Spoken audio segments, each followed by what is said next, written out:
and welcome to Sports Morning News Wrap. I'm Siddharth Gulati and I'm going to bring you all the latest updates that made the headlines on different newspapers and on various social media platforms. So, as always, as it has been a usual drill, let's just begin with some cricket news and specifically something related to England versus India.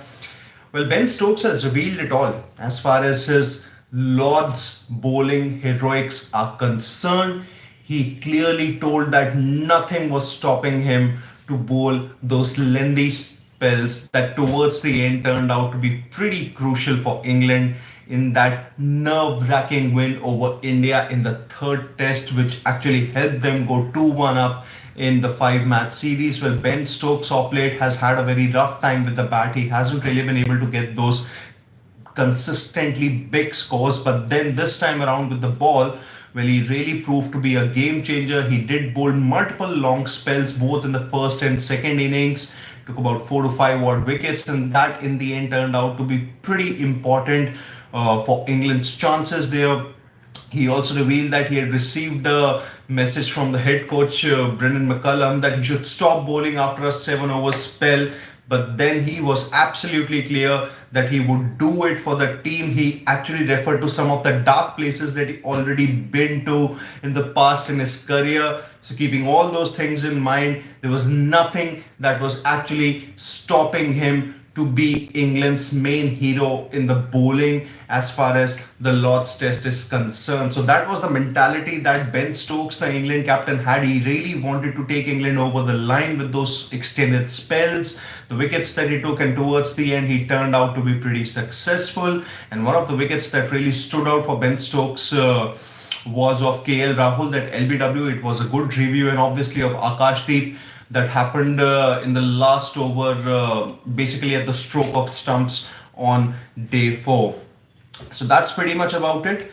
But also, England have suffered a massive blow ahead of the fourth test against India. Shoaib Bashir, their premier off spinner, has been ruled out of the Anderson Tendulkar Trophy due to a finger injury that he suffered in the Lord's Test. He did battle pain, and that's where he did manage to bowl a few overs and was also able to take a few wickets. Also, specifically the one wicket that he took in the second innings of Mohammad Siraj, that turned out to be another crucial moment in the game, and that was the last wicket of the match, and Shoaib Bashir was actually able to capture that.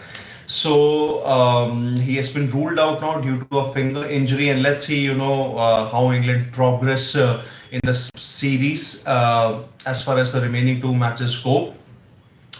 Also moving on, well, the tri-series between South Africa, Zimbabwe, and New Zealand is underway.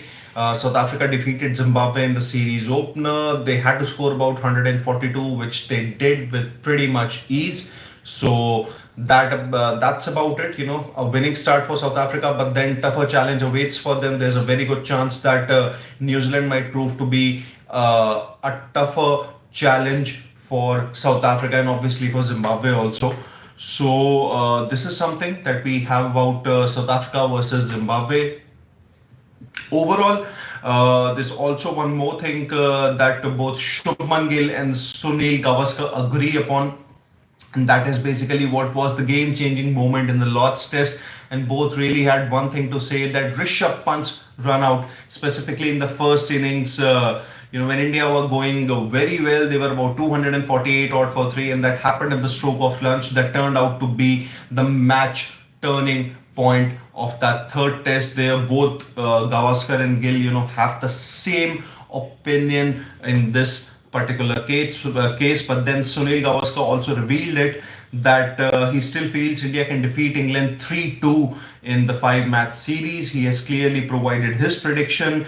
This is a proper exclusive interview that my colleague Nikhil Nas has done with Sunil Gavaskar. It happened after the Lord's Test match, so I request you to check it out. You'll find anything and everything relating to the Indian cricket team and obviously the Lord's Test in that particular interview. Now let's just see what the newspapers really have to say. Well, this is one of my favorite sections. Varun Aaron is obviously the new bowling coach of Sunrisers Hyderabad. He replaces James Franklin there. So an important, move in Varun Aaron's coaching career here. Luka Modric in Italy to sign with AC Milan. Then Sports Bill would be there in the monsoon session. Aditi has slipped to final round. She slipped in final round to finish T28 in the Avian Championship. And Yaraji has undergone knee surgery to repair ligament tear. And apart from that, let's just see, what are the other things that we have. Yeah, I think that's pretty much about it. There's a lot about England versus India, but nothing more to say. So that's about it as far as the morning news wrap is concerned. Stay tuned to Sports Today as we'll bring you all the latest updates and analysis from the sporting world. There's going to be a dugout that we'll have at about 6:15 or 6:30 p.m. In the evening, discussing more about India's loss in Lords.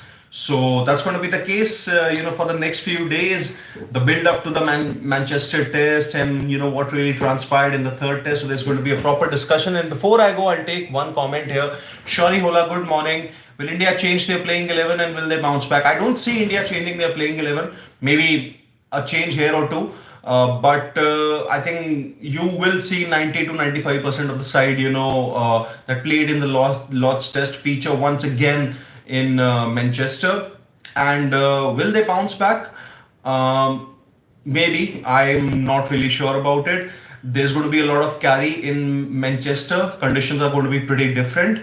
So obviously, would be the same for both the teams. So India can still bounce back. They fought hard in this series, really exceeded expectations, at least my expectations in that case. So let's hope that India do make a fight back. But this you would require something monumental from India there. It's not about having individual brilliance, but about being more tighter in their performances, more discipline in slip catches, more longish innings from batters, specifically from Jaiswal and Shubman Gill. So until then, it's Siddharth Gulati saying goodbye.